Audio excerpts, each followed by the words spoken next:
درود. امیدوارم خسته نشده باشید.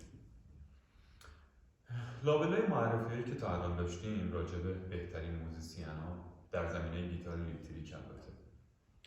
بریم یه گریزی بزنیم به یکی از واقعاً فکر می‌کنم نابترین هنرمندان ایرانی که البته ایشون متاسفانه در قید حیات نیستن و واقعاً جای تأسف داره. ایشون رو سلطان جاز ایران می‌نامیدن و در چند زمینه هنری ایشون همزمان فعالیت داشتن و توی هر سه مورد البته میشه گفت جزو تاپ ترینا بودن: بازیگری، نوازندگی و خوانندگی. فکر کنم با این لقبی که من ازشون گفتم سلطان جاز ایران متوجه شدید که کیو عرض میکنم.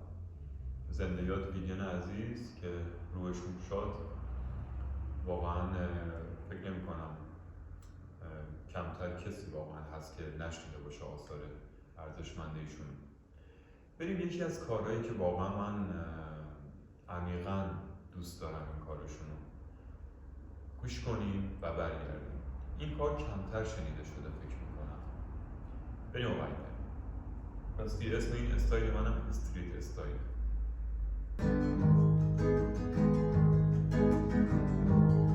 اومدم تو حرم چشمای نازه نظرمو ادا کنم،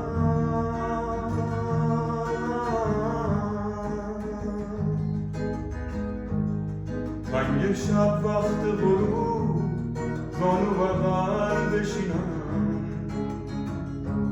دعا کنم.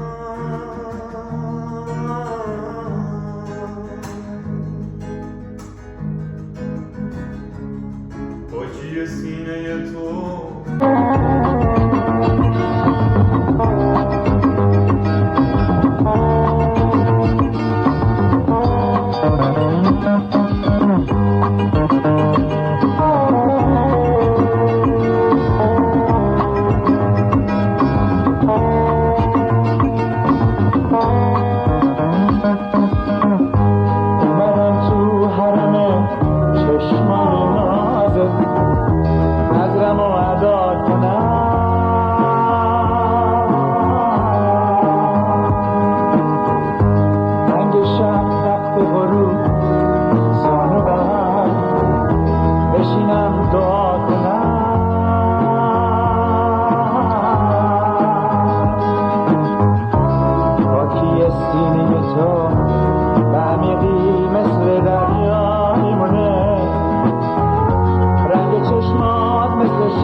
قدرت گفتن